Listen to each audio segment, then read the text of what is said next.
Yo, what is going on, guys? I'm going to be showing you how to play 𝗕𝘂𝘀𝗀𝗀 here in Season 12. Technically, Season 12 is not live yet, so we are on the PBE, and we're going to be abusing some of the new items. There honestly aren't that many new items this season, but we are going to be using Shadow Flame. It gives a lot of extra magic penetration the lower on health the enemies are, which works great for Zac because he has a lot of burst, and then you mulch him down with your R and W, so I think that item's going to work wonderfully. I'm actually going to go Leashless here and show you guys how to clear on Zac jungle and how to carry. I don't think Zac has that many good skins. If you're used to playing with his default skin, using the purple one's actually kind of hard. Like, the sound effects and the visuals are kind of weird on it.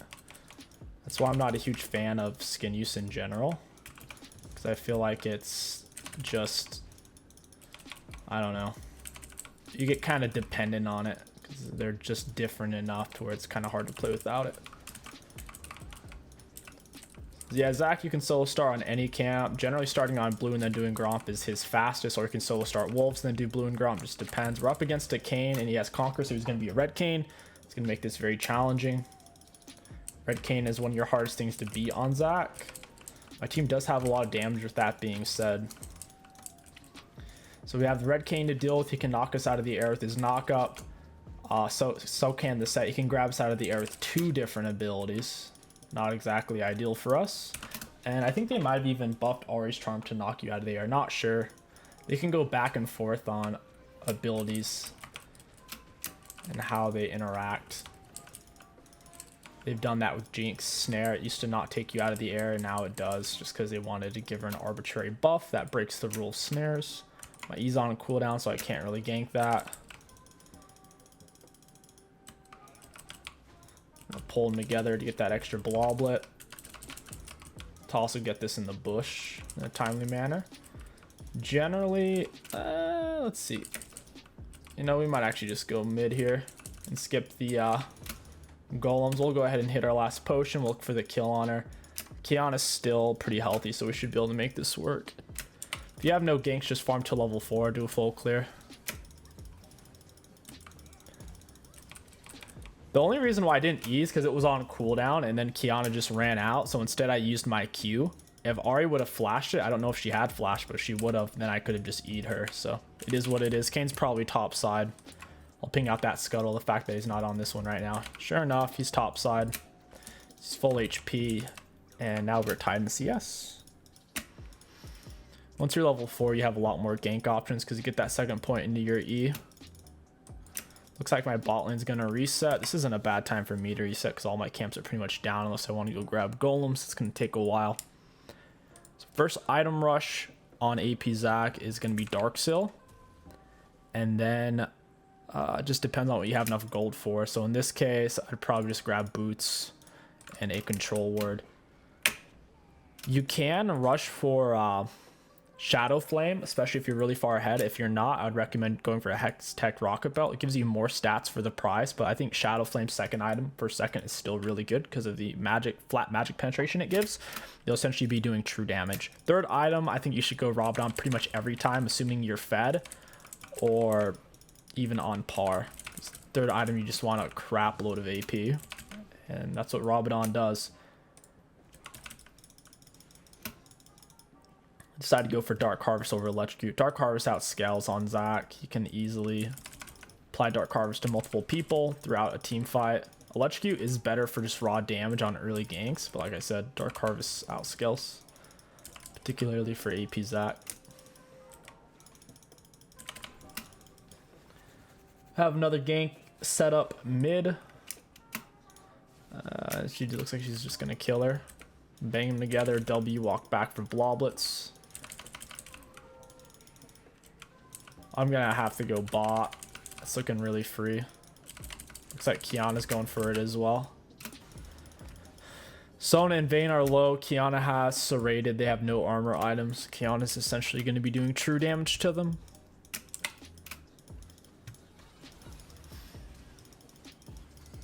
She got on top.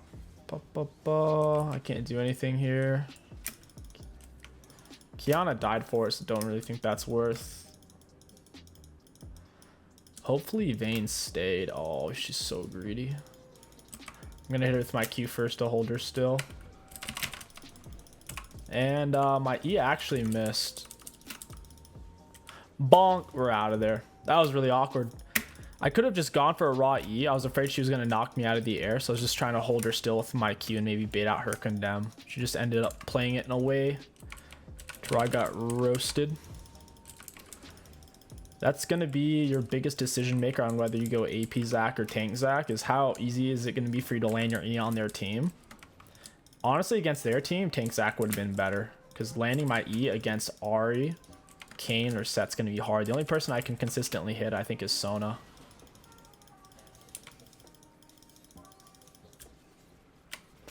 Got you, buddy. Ooh, that's no fun. Oh, God, save me. Oh, that was well played by Ashe. Got him with my slow. Yeah, I was so low, and the Ahri charm got me there. I can't. She's just slightly out of range. It's not going to end it well for me. I still might be able to kill the Vayne if I can catch her in midair. Not going to bother going for the plant. I hope she uses her Q so I can do this. Yep. Thank you for that, Vayne. Knock up into Q, R. And Sona flashed away. We'll take it. We're getting a lot of resources out of this. We even got a cannon. I'm going to go ahead and reset. We're looking at a needlessly large rod and a ruby. Not bad. Needless ruby. Oh, wait. We were going for rocket belt. I take it back. We're going for a rocket belt rush, and then we'll grab go rocket belt Shadow Flame Rabadon into probably Cosmic Horizon. Might pick up a Void Staff in between. I am really excited about the new Shadow Flame item. I think it's really neat having that raw penetration. I feel like they could probably bump up its HP a little bit, or remove the HP and give it like 120 AP. It seems like it's kind of neutral on that front. It's got higher AP value than a lot of other AP items, but the HP, its secondary stats that it gives, are definitely on the lower end. I'm leaving my top side vulnerable right now. Kayn's bot side though, so. Zac's clear isn't the fastest clear in the world. You're not usually going to have more CS than your opponent unless they're just over ganking and they're not farming much themselves. This Kayn's been leaning towards over gank. I guess he's trying to get essence even on ganks where he knows he can't get a kill. Got sweeper on. This bush is still control warded. This is going to be so free. Bonk. And woohoo! All right. She got exploded. Ashe is honestly kind of broken. I feel like the new lethal tempo is actually pretty good on Ashe. With that being said, the old lethal tempo was really good on her too. The new lethal tempo doesn't go on cooldown. It's just a constant buildup of attack speed. We might have to do one for Ashe, the new lethal tempo. I'm gonna have to hide over the wall so they don't see me. Actually doesn't look like Sona even went for a ward. I was gonna go the long way around.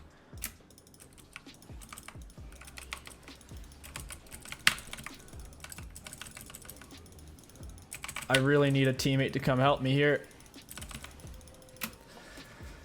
The turret's gonna start aggroing my blobs once it kills the minions. We got an assist. That's not too bad actually. We'll take that. I don't really want to steal these minions per se, but I do want some XP out of it. R's got full health. You can always defend turrets on Zac with your E like a Fiddle would do with his R. Since the enemy bot lane is dead, I'll try to set up Dragon. My topside jungle is left vulnerable, so I'll just assume Kayn takes those camps, or he's going to come fight me here on Dragon. If Ahri was missing, I wouldn't be doing this. I know where their bot lane is. I know where their mid lane is. Hey, there's Sona. I'm the only AP on our team, so this is actually, even though their team's kind of hard for AP Zac, at the same time, they're not going to be building magic resist since I'm our only AP. So building flat magic resist here is actually going to be really darn strong. Scuttle crabs don't give as much XP as they used to, but they're also a bit squishier. They just wanted to make them a little bit less impactful in season 12. Especially in a higher elo. Like if you miss out on scuttles, or you get pushed off of it, it can put you in a really bad spot where they hit level 6 first, and they just get such a big lead off of it, off of that one thing.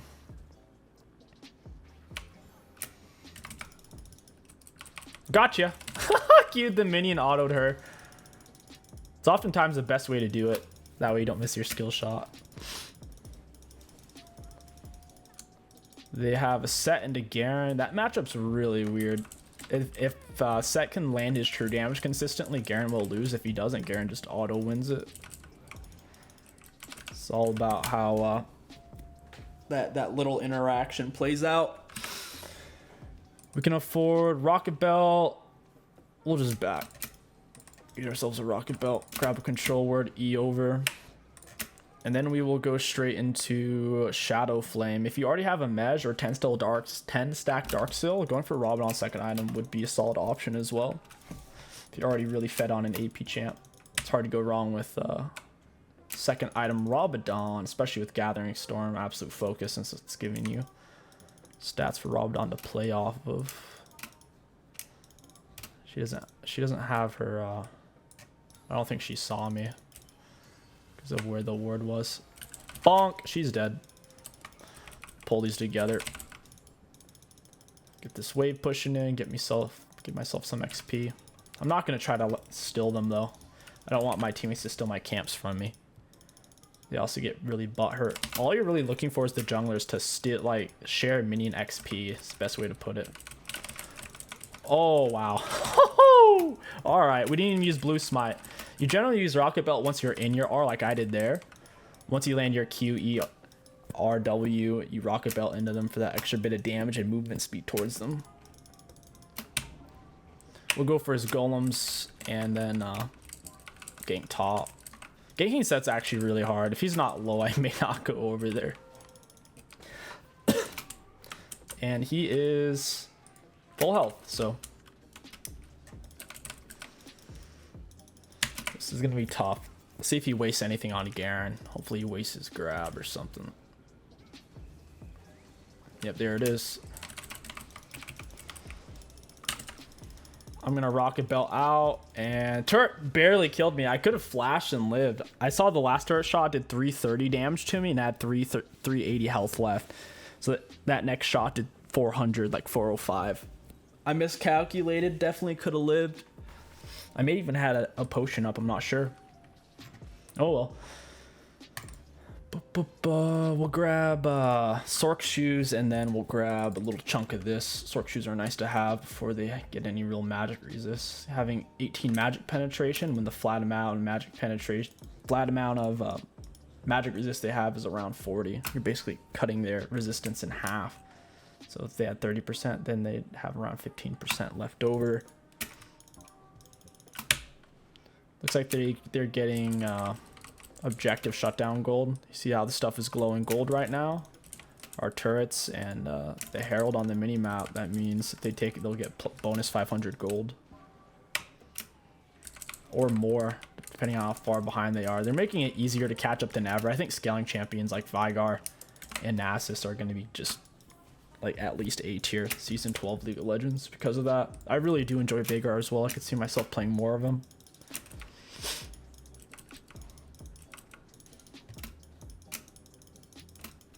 Hey, Vayne. It was fun while it lasted, right? Rocket Belt into her, then I can drop my R on her head.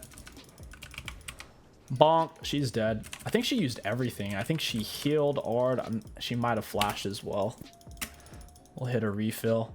Wait, did they get Herald? Oh, they did. They just got shutdown gold. So it even shows it right here. So it looks like he probably got 700 shutdown gold for getting that Herald. That's just gross, man. Kayn is going to be so OP season 12 because they buffed Goredrinker by giving it Omnivamp. Conqueror only got a tiny nerf. So Conqueror, Goredrinker is still super good. Sterix is good. And with this shutdown gold on objectives, when Kayn falls behind an early game against a strong early game jungler like Graves or Xin Zhao, he can always come back with his second form. Just get one objective, get a massive gold swing. He doesn't even have to get a kill. A bit scary. A little bit scary.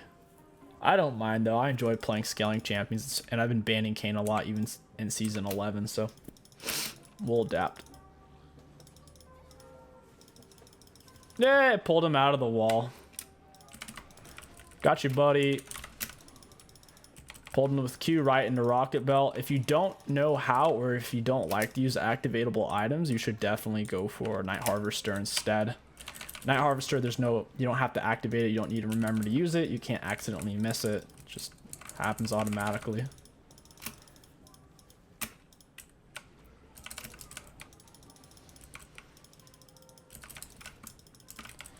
Clears get quite a bit better per item on 𝗕𝗂𝘀𝗀𝗀, as you can imagine. Your spells really start chunking. We can afford this item soon. I'll back for it soon. Ashcot Dragon, very nice. Wind Soul gives 3.5% out of combat move speed and 3.5% slow resist, so they changed it. And I'm invisible because this is the Chem Tank soul, so the third dragon indicates what soul it'll be.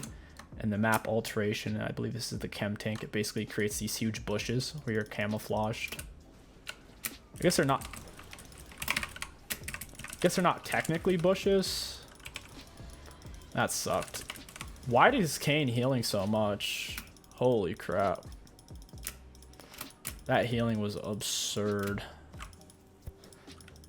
Wow. So it looks like even wards reveal if he's within range of his ward. Wow, I'm dead. I just goofed. Yeah, the new Gore Drinker is just insanely OP, man. It's even on the live server. So what they did was they removed its bonus healing to lower on health they are when they activate it. Still heals them when they activate it. And while simultaneously giving it 10% Omnivamp. Like, Kane had like 300 health. He was basically one-shot health. Then he pressed Q Gore Drinker and got his full health bar back. It's just disgusting. They really need to just remove that item if they don't know how to balance it. And it doesn't seem like they are. Like, see, this is like season 12, right? Because we're on the PvE. The nearly the entirety of season 11, it was just Gore Drinker, 𝗕𝗂𝘀𝗀𝗀, Conqueror meta. Like that was, if you name off the top junglers like Xin Zhao, Jarvan, Kane, Nocturne for a big chunk of season 11 as well was like really strong until they nerfed him. They're all building the same exact thing. Conqueror, Gore Drinker, 𝗕𝗂𝘀𝗀𝗀𝗀. Got him. But anyways, that's enough about that. We'll still carry. We just gotta land our E's. This camouflage is interesting. It seems like it's not as strong as people think it is, because if they lay a ward and they're within vision of their ward, the ward can see you. So this is like really, really shitty camouflage. It's like worse than a Twitch Q camouflage. It's the lowest level of invisibility in the game is this type of camouflage. And they might change that. Who knows? They change things all the time, but I imagine they're not gonna. And that is it, guys. They didn't have any more left in them. But regardless, I hope you enjoyed this 𝗕𝗂𝘀𝗀𝗀𝗀 commentary guide. If you did, don't forget to like, comment, and subscribe. My name is Kingstix. Thank you for watching, and I'll catch you guys next time.